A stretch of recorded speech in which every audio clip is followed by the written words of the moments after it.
Hello friends, my name is Kaushik Kumar. जैसा कि आपने एच लुकअप के कई कॉन्सेप्ट समझे, कई सिनेरियो समझे कि कैसे हम एच लुकअप का यूज़ करते हैं। बेसिक्स लेके सीरीज हमारी चल रही है एच लुकअप की। तो वैसे ही आज एक और हम सिनेरियो समझने वाले हैं, एक और कॉन्सेप्ट समझने वाले हैं जिसका नाम है H lookup with dynamic range. अभी H lookup with dynamic range होता क्या है, पहले उसकी थ्योरी समझेंगे, उसके बाद एक प्रैक्टिकल एग्जांपल से समझाऊंगा तो और आपको अच्छे से क्लियर हो जाएगा। तो चलिए स्टार्ट करते हैं आज का टॉपिक। देखिए, जैसे कि पहले थ्योरी समझ लीजिए क्या होता है। If you want to using a dynamic range with H lookup, we can use table option as the table array within the H lookup. Each time new row are added to the data, the H lookup will automatically will update the include these cells. अब मतलब क्या है वो समझिए। जैसे कि आपके सामने ये डेटा है, ठीक है। तो हमने एच लुकअप का जब कॉन्सेप्ट पढ़ा था तो उसमें क्या पढ़ा था कि डेटा कैसा होना चाहिए, हॉरिजॉन्टल होना चाहिए, जो कि यहां पे आपको सामने दिख रहा है, ठीक है। अब यहां पे कॉन्सेप्ट क्या है वो समझिएगा। जैसे कि आपके सामने ये अभी डेटा है, तो अगर मैं अभी यहां पे एच लुकअप नॉर्मली लगाता हूं, यहां पे देखिए जैसे मैंने लगा equal to H lookup, lookup की वैल्यू मैंने दे दी ये, कॉमा टेबल अरे जहां पूछेगा तो वहां पर टेबल अरे हमने दे दिया ये, और इसको एफ एन एफ फोर से फिक्स कर देते हैं, फिक्स करते हुए चलते हैं साथ में, ठीक है। और इसको भी कर देते हैं फिक्स। उसके बाद कॉमा जहां पे रो इंडेक्स नंबर पूछ रहा हूं वहीं पे क्या लगा दीजिए, रो का फंक्शन। ये मैं ऑलरेडी पढ़ा चुका हूं कि रो फंक्शन क्या करता है। रो का फंक्शन लगाने के बाद यहां पे मैंने लिख दिया A2, इसका मतलब सेकंड रो से आंसर निकलेगा, कॉमा और एग्जैक्ट मैच के लिए होता है 0 और ब्रैकेट क्लोज और देन एंटर। अब इसको नीचे तक ड्रैग कर दीजिए, सारा रिजल्ट आ जाएगा, ठीक है। अभी आप यहां पे 105 तक लिखेंगे तो ये आंसर देगा आपको। लेकिन कल की डेट में अगर मान के चलिए कि यहां पे एक और डेटा मैंने ऐड कर दिया 106 के नाम से, और इसका नाम दे दिया मैंने ईशा, ठीक है। और इनको मैंने दे दिया सीईओ का पोस्ट, एग्जाम्पल लेके चल रहे हैं अभी, ठीक है। और फिर मैंने क्या करा कि यहां पे इनकी सैलरी लिख दी 50,000, ठीक है। तो जरा यहां पे अभी एंटर कीजिए तो 106 और एंटर प्रेस कीजिए तो क्या यहां पे 106 का रिकॉर्ड आया? नहीं आया ना। समझ में आ रहा है?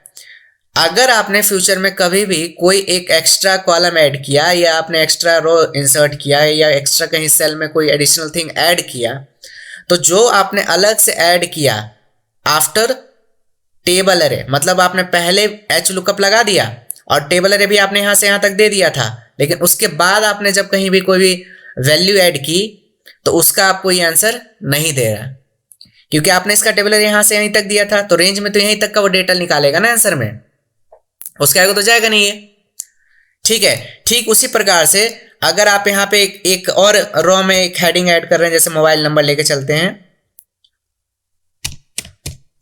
तो कल की डेट में अगर यहाँ पे अगर मैं मोबाइल नंबर ऐड करूंगा तो यहाँ पे मुझे मोबाइल नंबर भी नहीं आएगा किसी का भी। जैसे मान के चलते हैं यहाँ पे एक एग्जांपल,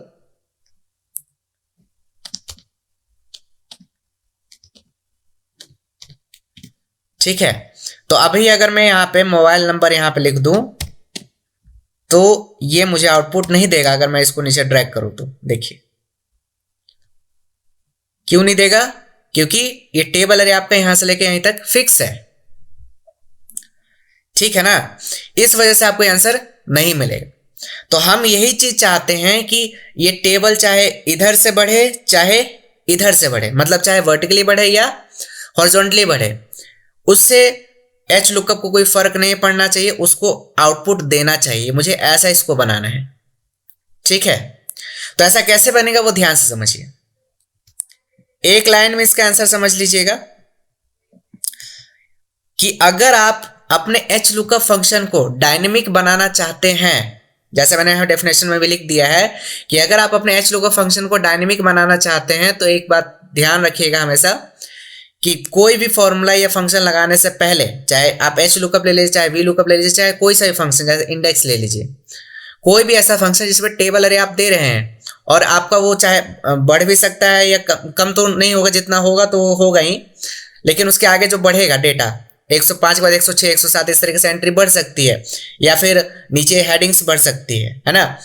तो मैं ये चाहता हूं कि कल की डेट में अगर ये बढ़े, मतलब यहाँ से एक एंट्री मान लीजिए यहाँ पे 106 एक एंट्री की है, या फिर मैंने एक अलग से कॉलम ऐड किया, रो ऐड किया, तो वो आउटपुट दे ना कि एरर दे, मैं ऐसा चाहता हूं। तो फॉर्मूला लगाने से पहले आप अपने डेटा को किस में कन्वर्ट कर दीजिए, टेबल में। इसकी शॉर्टकट की क्या होती है, Ctrl+T दबा दीजिए, ठीक है, टेबल के लिए। और यहाँ पे देखिए एक ऑप्शन है माय डेटा हैज हेडर, ये ऑप्शन क्या रखना है, टिक, ठीक है।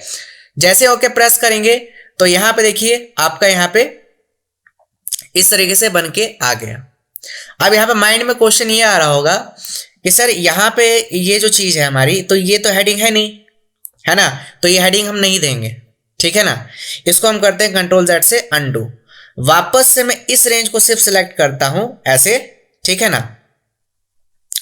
और उसके बाद अभी अगर मैं इसको यहां से चले जाता हूं किसमें, Ctrl+T से टेबल में कन्वर्ट करता हूं, और माय डेटा हैज हेडर करके अब जरा ओके प्रेस कीजिए तो अभी देखिए सिर्फ एक हेडिंग।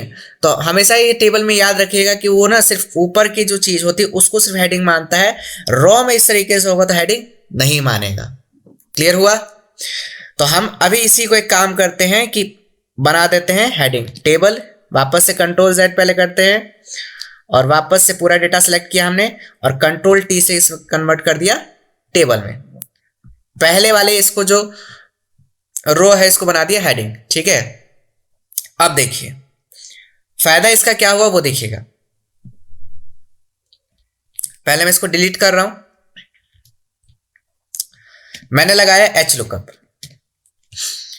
लुकअप की वैल्यू कौन, ये आईडी, और इसको क्या कर देंगे fix FN F4 comma table array. तो टेबल एरे देखिए अभी जब आप यहां से यहां तक सेलेक्ट करेंगे तो अभी देखिए यहां पे टेबल का नाम आ रहा है, ना कि रेंज का आ रहा है। रेंज का मतलब समझे ना, जैसे यहाँ पे C10 आ रहा है तो जैसे C10 कॉलम यहां से लेके यहां तक सेलेक्ट रहता है तो सेल का रेफरेंस नंबर आता कि यहां से लेके यहां तक आपने रेंज सेलेक्ट किया है। और जब आप टेबल में कोई चीज कन्वर्ट करते हो तो टेबल का नाम आता है, ठीक है, कॉमा। उसके बाद आपसे पूछता है रो इंडेक्स नंबर, तो वहीं पे क्या लगा दीजिए, रो का फंक्शन। और रो के फंक्शन में क्या रेफरेंस चाहिए, तो इसको मैंने लिख दिया A2, A2 का मतलब सेकेंड रो, और कॉमा एग्जैक्ट मैच के लिए 0 और ब्रैकेट क्लोज और देन एंटर। अभी देखिए यहाँ पे 106 कोई एंटर नहीं है ना। अभी देखिए मैं इसको नीचे तक ड्रैग करता हूं यहां तक, जैसे मैं यहाँ पे 105 लिखता हूं, ये देखिए तो ये जो है हमें आंसर नहीं दे पा रहा है।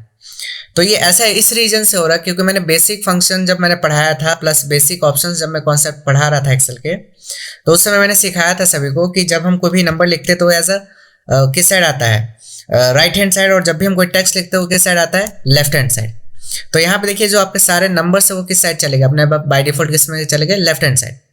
तो आपने सोचा कि जैसे वी लुकअप के जैसे सीरीज चल रहे हैं, तो मैंने बताया भी था ऐसा कि जैसा वी लुकअप का सीरीज चल रहा है वैसे एच लुकअप का भी सीरीज चलेगा। तो ये टॉपिक लेने का मतलब मेरा ये था कि जब अगर आप एच लुकअप में टेबल में डेटा को कन्वर्ट करते हैं तो डेटा ऊपर का अगर हो सकता है न्यूमेरिक हो तो उसको किस में कन्वर्ट करता है, टेक्स्ट। इसीलिए जब वी लुकअप लगता है तो वहां पे हेडिंग में क्या होता है, टेक्स्ट, तो बाय डिफॉल्ट उसमें कोई प्रॉब्लम नहीं आती है। लेकिन अगर एच लुकअप में है तो एच लुकअप में तो हेडिंग में तो अगर मान लीजिए नंबर होगा तो फिर प्रॉब्लम आएगी, यस और नो, ठीक है। तो इसी प्रॉब्लम का सॉल्यूशन क्या है वो ध्यान से समझिए। पहला सॉल्यूशन क्या है कि आपने ये जो लुकअप वैल्यू दी है वो क्या है, एज ए नंबर, और अगर इसी नंबर को हम टेक्स्ट में कन्वर्ट करना चाहे तो ये सिंगल कॉमा लगा के एंटर प्रेस कर दीजिए, तो ये लीजिए सबका आंसर आ गया, यस और नो। और ये तो है ही नहीं, ये अलग से हमने ऐड किया था, तो इतना है अभी, ठीक है। तो ये आंसर आ गया आपके सामने।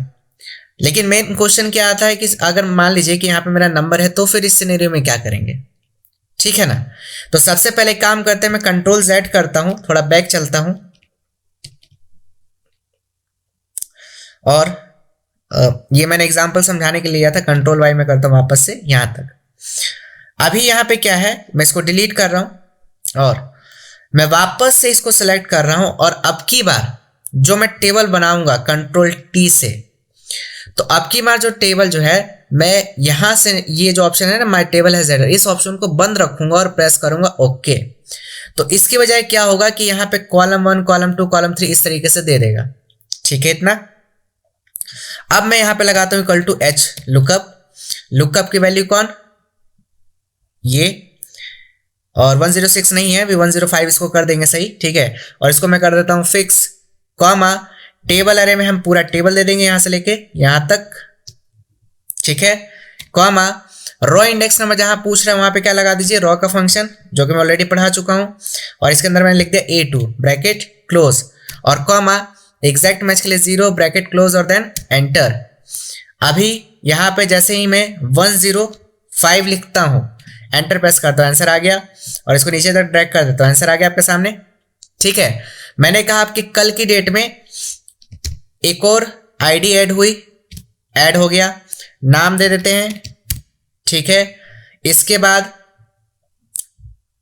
पोजीशन दे दी मैंने, और इसके बाद मैंने सैलरी दे दी,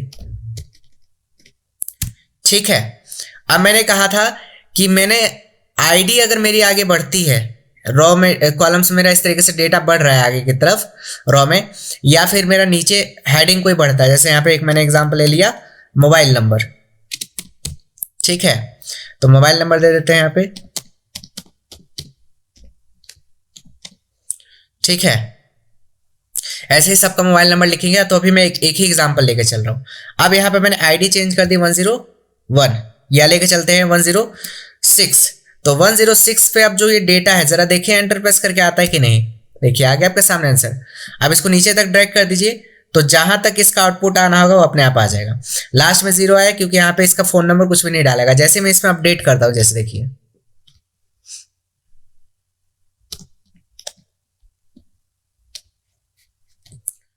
देखिए ये नंबर ऐड हो गया, एक डिजिट लगता है ज्यादा हो गया, इसको हटा देते हैं, ठीक है। तो ये देखिए आपके सामने आउटपुट आ रहा है, ठीक है ना। लेकिन अब आपने गलती से अगर यहाँ से ऐसे सिलेक्ट करके और उसके बाद अपने डेटा को किस में कन्वर्ट कर दिया, टेबल में, और फिर आपने उसको आउटपुट लाने की कोशिश की, तो आउटपुट नहीं आएगा, क्योंकि एज ए जो आपका नंबर है वो टेक्स्ट स्टोर कर लेता है, ठीक है ना। टेक्स्ट में ऑलरेडी पढ़ा चुका हूं कि टेक्स्ट लेफ्ट हैंड साइड आता है और जो आपका नंबर है वो राइट हैंड साइड आता है। तो दो सॉल्यूशन बताइए, या तो आप कॉमा लगा के आप उसको भी लुकअप वैल्यू को किस में कन्वर्ट कर दीजिए, टेक्स्ट में, या तो आपका जो टेबल है उसमें जो माई डेटा है जेडर का ऑप्शन जो आता है उसको क्या कर दीजिए अनटिक, ताकि वो आपके जो फर्स्ट ये रो है उसको हेडिंग ना माने, उसकी बजाय कॉलम 1 कॉलम 2 इस तरीके से ये दे दें। समझ में आए? तो ये दो ऑप्शंस की मदद से आप H lookup with dynamic range use कर सकते हैं with the using of table. अगर आप टेबल का यूज इस तरीके से करवाना चाहते हो तो आप करवा सकते हैं, ठीक है। तो ये वीडियो बनाने का मकसद यही था कि कई लोग गलती यही कर रहे थे कि टेबल में तो कन्वर्ट कर दे रहे थे लेकिन उनका आउटपुट नहीं आ पा रहा था और कंफ्यूजन में थे कि आंसर क्यों नहीं आ पा रहा है। तो यही मेन रीजन था कि ये टेबल में जब कन्वर्ट होता है तो आपका नंबर किस में स्टोर हो जाता है, एज ए टेक्स्ट, ठीक है। तो जब भी आप टेबल का यूज करें एच लुकअप के साथ तो हमेशा ध्यान रखें इस चीज का कि ये गलती ना हो रही हो, ठीक है। और प्लस ये प्रैक्टिस फाइल में लिंक डिस्क्रिप्शन बॉक्स में दे दूंगा, आप वहां से डाउनलोड करके इसको प्रैक्टिस कर सकते हैं। तो उम्मीद है आपको H lookup with dynamic range समझ में आया होगा, इस कॉन्सेप्ट को अच्छे से समझा होगा आपने। और अगर आपको ये वीडियो अच्छी लगे तो इसे लाइक शेयर एंड कमेंट करना ना भूलें।